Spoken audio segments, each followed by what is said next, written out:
इतने सारी चीज़ों में यार एक स्पेशल फीचर इसमें ये भी है कि ये कुछ लोगों के लिए DSLR खरीदना नहीं पड़ेगा, वो आप ही के फ़ोन खरीदेंगे। ये लोग पता नहीं यार एक चीज़ देते हैं बहुत ही इंपॉर्टेंट चीज़, तो दूसरा चीज़ को मिस कर देते हैं एकदम से। Guys iQOO Z6 Pro Indian market में आने वाला है और यार इस फ़ोन में आपके लिए कुछ ऐसी चीज़ें हैं जो कि बेकार आपके मूड ख़राब कर देंगे, और यार कुछ ऐसी चीज़ें हैं जो कि एकदम एकदम एकदम आउट ऑफ द बॉक्स है भाई। और यार इस वीडियो में मैं वो सारी चीज़ों के बारे में तो बताऊंगा ही, लेकिन यार उसके साथ साथ मैं आपको ये भी बताऊंगा कि आपको एग्जैक्टली किन किन टेस्ट पर ध्यान देना चाहिए अगर आप इस फ़ोन को खरीदना चाहते हैं। तो यार चलो वीडियो को शुरू करते हैं। और यार सबसे स्टार्टिंग में हम लोग देखते हैं अपना परफॉर्मेंस बीस्ट, जो कि है इसका प्रोसेसर। यार इसका प्रोसेसर जो है एक यूनिक चीज़ पकड़ के आता है अपने साथ, और वो है ट्रिपल ISP। ट्रिपल ISP मतलब 3 कैमरास जो आपके फ़ोन में आते हैं, जो प्राइमरी कैमरास के सेक्शन में आते हैं 3 कैमरास, उन तीनों के तीनों का इस्तेमाल एक साथ ये प्रोसेसर कर सकता है। तो भाई बोके मोड तो मेरे हिसाब से फाड़ लेवल का मिलने वाला है। और यार इस चीज़ को आपको उन रिव्यूअर्स के वीडियोस में नोट करना है जो कि आपको एक्चुअल में हाथ में फ़ोन लेके टेस्ट करके उसका रिजल्ट दिखाते हैं, ताकि आपका पैसा बच सके या फिर जितना पैसा आप दे रहे हैं उससे बेस्ट रिटर्न मिल सके। फिर यार ये प्रोसेसर 6nm आर्किटेक्चर का इस्तेमाल करता है, मतलब बैटरी का सेविंग तो आपको मिलेगा ही, और मल्टीटास्किंग में भी ज़्यादा हीटिंग नहीं प्रोड्यूस होगी। और फिर इसके प्राइमरी कोर्स जो है वो 2.4 गीगाहर्ट्ज का एक मिलता है आपको, और बाकी जो 3 मिलते हैं वो 2.2 गीगाहर्ट्ज के मिलते हैं, और बाकी जो 4 मिलते हैं, क्योंकि यार ऑक्टा-कोर प्रोसेसर है, 4 तो ऐसे चले गए, और 4 जो वीक कोर्स मिलते हैं वो भी आपको 1.9 गीगाहर्ट्ज के मिलते हैं। 1.9 गीगाहर्ट्ज कुछ फोन्स में तो टॉप के कोर्स में भी नहीं आते, और यार यहाँ सबसे वीकेस्ट कोर ही 1.9 गीगाहर्ट्ज का है। तो भाई परफॉर्मेंस तो मिलने ही वाली है, प्लस यार ट्रिपल ISP है, इमेज प्रोसेसिंग तो फाड़ लेवल की होने वाली है इस फोन में। और यार ऐसा भी नहीं है कि मैं बता रहा हूँ तो सही ही होगा, मेरे हिसाब से आपको ये सारे फीचर्स को, ये सारी चीज़ों को उन टेस्टिंग वाले वीडियोस में चेक करना चाहिए, फिर जाके आपको ये फ़ोन खरीदना चाहिए। क्योंकि यार अगर एक कंपनी प्रॉमिस करती है, अपने प्रॉमिस के हिसाब से डिलीवर करती है, तभी जाके आपको उस कंपनी के ऊपर ट्रस्ट करके उसका प्रोडक्ट खरीदना चाहिए। और यार एग्जैक्टली यही बेनिफिट मिलता है आपको मेरे वीडियोस में, क्योंकि यार मैं आपको यही बताता हूँ कि ओरिजिनल रिव्यूज़ में आपको, ओरिजिनल टेस्टिंग वाले वीडियोस में किन टेस्ट के ऊपर ज़्यादा फोकस करना चाहिए और किन टेस्ट को इग्नोर करना चाहिए, ताकि आपका पैसे का फुल बेनिफिट आपको मिल सके। तो यार इसके लिए चैनल को सब्सक्राइब कर दो और वीडियो को लाइक भी कर दो यार। फिर चलते हैं अभी नेक्स्ट टॉपिक में। यार ये जो चिपसेट आता है इसमें 3200 मेगाहर्ट्ज तक रैम सपोर्टेड है। तो भाई ऐप का लोडिंग टाइम तो बहुत ही ज़्यादा तेज़ होने वाला है, बहुत ही ज़्यादा तेज़। लोडिंग टाइम बिल्कुल ना के बराबर होगा मेरे हिसाब से। और जो PUBG खेलने के लिए आप ओपन करते हैं चीज़ें, PUBG, Asphalt 9, ये सब हैवी जो गेम्स आते हैं, ये भी जल्दी जल्दी ओपन हो जाने की बहुत ही ज़्यादा चांसेस हैं। लेकिन यार यहाँ एक कैच है, ये 3200 मेगाहर्ट्ज जो है ये चिपसेट का मैक्सिमम लिमिट है रैम के स्पीड को सपोर्ट करने की। लेकिन यार कंपनी आपको इतनी ही स्पीड वाली रैम देगी, इसका कोई गारंटी नहीं है भाई। 8GB और 12GB रैम वेरिएंट के साथ आता है। 2700 से 3000 मेगाहर्ट्ज के बीच में अगर आपको रैम मिल जाती है तो भी भाई आपका पूरा पैसा वसूल समझो। तो इसीलिए 2700 से 3000 मेगाहर्ट्ज के बीच में अगर आपको रैम मिलता है तो भाई काफ़ी ऑसम फ़ोन होने वाला है, और आपको परफॉर्मेंस तो टॉप नॉच देखने के लिए मिलेगा ही।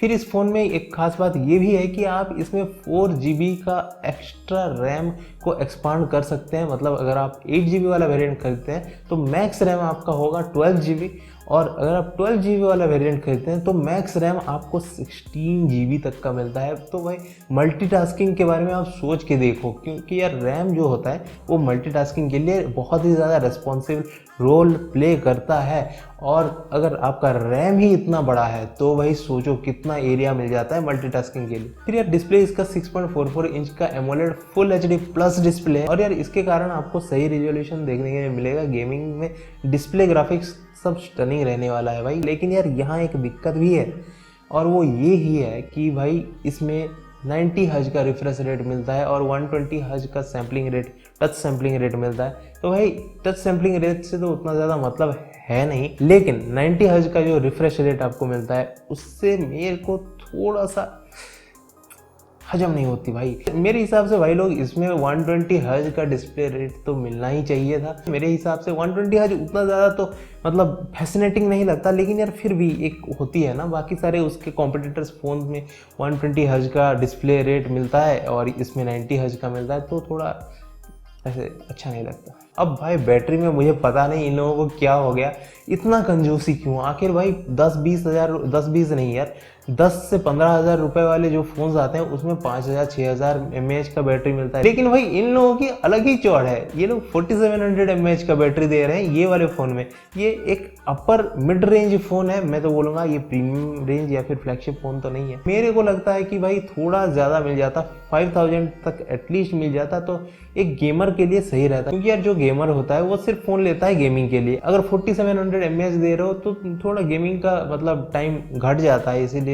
सही नहीं लगता यार। इसलिए यार जो लोग आपको फ़ोन की टेस्टिंग दिखाते हैं उनको कमेंट सेक्शन में पूछो भाई बैटरी आखिर कितना जा रहा है गेमिंग में, कितना जा रहा है यूट्यूब देखने में या फिर बाकी सारी चीज़ें करने में, क्योंकि यार बैटरी में मेरे को थोड़ा सा डाउट है। हालांकि उतना ज़्यादा डिफरेंस नहीं है, 300 mAh का ही डिफरेंस है, लेकिन यार कुछ भी हो सकता है, क्या कह सकते हैं। हाँ, ये एक प्लस पॉइंट आप मान सकते हैं कि 6nm आर्किटेक्चर का जो प्रोसेसर इसमें मिल रहा है उसके कारण थोड़ा बहुत पावर सेविंग हो सकता है भाई। वो भी कोड के सॉफ्टवेयर के ऊपर डिपेंडेंट है। सॉफ्टवेयर में जिस तरीके का कोडिंग हुआ है उसके हिसाब से आपका बैटरी जाएगा बस। लेकिन यार इसमें कंपनी ने चार्जिंग के साइड में बहुत ही अच्छा काम किया है, 66 वाट का फास्ट चार्जर दिया है। तो मेरे हिसाब से तो आधा घंटा या फिर 45 मिनट्स या फिर 30 से 40 मिनट्स के अंदर फुल चार्ज हो जानी चाहिए। और बाकी तो भाई आपको पता है कि जो लोग टेस्टिंग करते हैं उनके वीडियोस में कमेंट करो और पूछो भाई आखिर चार्ज कितने मिनट में हो रहे हैं नॉर्मल कंडीशंस में या फिर जो भी कंडीशंस आपके दिमाग में आए उसी में। अब यार आ जाती है one of the biggest important thing, और वो है कैमरा। और यार कैमरा मेरे जैसे लोगों के लिए सबसे ज़्यादा प्रायोरिटी वाली चीज़ होती है, क्योंकि यार मैं कंटेंट बनाता हूँ तो एक सपोर्टिव फ़ोन मिल जाता है कैमरा जिसमें अच्छा रहता है तो भाई वो मेरे लिए बेस्ट है। इसीलिए यार अगर आप ऐसे स्टार्टिंग में कंटेंट क्रिएट करना चाहते हैं तो कैमरा आपको तो चाहिए, और इसका कैमरा 64 मेगापिक्सल का है। एक्सपेक्टेशन मेरा यही है इससे कि इसका f1.8 का होगा, जो कि काफ़ी ठीक ठाक नहीं यार, जो कि काफ़ी गुड, ठीक ठाक नहीं बोल सकते हैं लेकिन गुड बोल सकते हैं।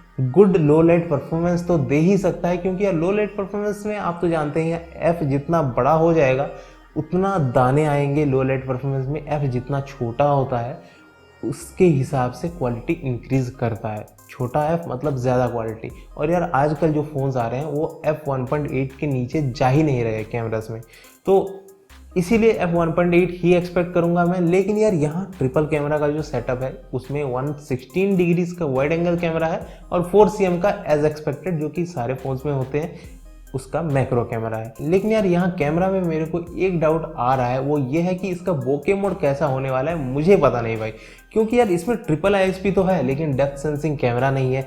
ट्रिपल ISP अगर दे रहे हो भाई लोग तो यार एक डेप्थ सेंसिंग दे दिया करो ना, वीडियो में बोके मोड आ जाएगा तो सही रहता है ना भाई। कुछ लोगों के लिए DSLR खरीदना नहीं पड़ेगा, वो आप ही के फ़ोन खरीदेंगे।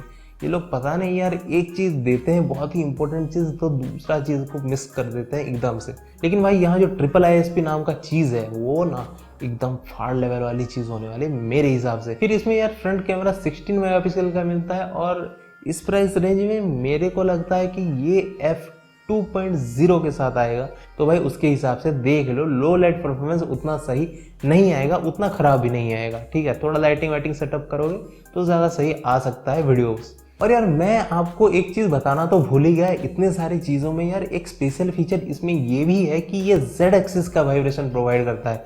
अब तक जो मोटर्स आ रहे थे, जो फोन्स आ रहे थे, उसमें X और Y एक्सिस का वाइब्रेशन होता है था, मतलब फ़ोन ऐसे ऐसे ही हिलता था। अब तो वो ऐसे ऐसे भी हिलेगा, मतलब आपको गेमिंग में रिकॉयल्स फील होने लग जाएंगे, जैसे कि आपको Xbox के कंट्रोलर्स में फील होते हैं, PS5 के कंट्रोलर्स में फील होते हैं। लेकिन यार मेरे हिसाब से अभी तक ये चीज़ उतना इम्प्रूव नहीं आएगा या फिर उतना अच्छा एक्सपीरियंस नहीं देगा, क्योंकि यार उसके लिए कोडिंग चाहिए होता है और ऐसा कोडिंग चाहिए होता है जो कि गेम सपोर्ट करे ये वाइब्रेशन वाले मोटर्स को। तो भाई उसके हिसाब से देख लो, PUBG BGMI सपोर्ट करे ना करे मैं गारंटी नहीं ले सकता, वो आपको टेस्टिंग में देखना है वीडियोस में। ठीक है यार, इसके 4 अच्छाइयाँ कुछ इस तरीके के हैं।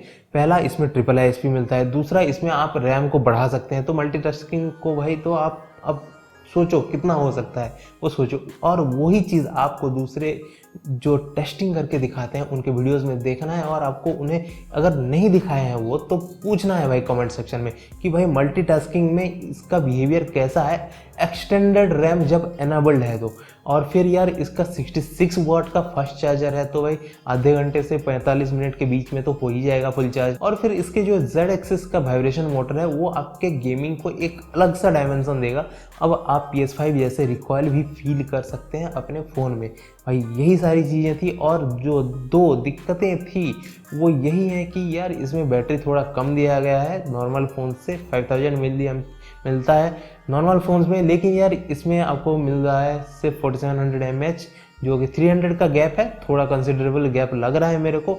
और यार इसमें एक और दिक्कत यही है कि 90 हर्ट्ज का रिफ्रेश रेट मिल रहा है। और हाँ, एक और दिक्कत आप मान के ये चल सकते हैं कि यार इसमें एक डेप्थ सेंसिंग कैमरा नहीं है। और यार अगर इसमें डेप्थ सेंसिंग कैमरा मिल जाता तो भाई मुझे तो लगता है कि ये फ़ोन DSLRs को भी, कुछ एंट्री लेवल्स के DSLRs को भी पछाड़ सकता था ब्लर में, बैकग्राउंड ब्लर में। क्या पता मेरा एक्सपेक्टेशन रॉन्ग भी हो सकता है, क्योंकि DSLRs में तो फिजिकल लेंसेज मिलते हैं, तो यस DSLRs आर DSLRs। लेकिन यार एंट्री लेवल के DSLR वाले फीचर एक नॉर्मल सा फ़ोन में मिल रहा है, तो भाई कितना मस्त रहेगा यार, सोचो ना वो भी चीज़। अब फिर यार जो लोग टेस्ट करके दिखाते हैं उनकी वीडियोस में आपको कुछ चीज़ें देखनी है, और वो है हीटिंग इश्यूज़ हो रहे हैं या नहीं। फास्ट चार्जर में तो काफ़ी ज़्यादा फ़ोन्स में होते हैं, और यार इसमें 47 mAh का बैटरी मिलता है, तो भाई मेरे को नहीं लगता कि उतना ज़्यादा हीटिंग होगा। लेकिन हाँ, कुछ हो रहा है या नहीं वो देखो।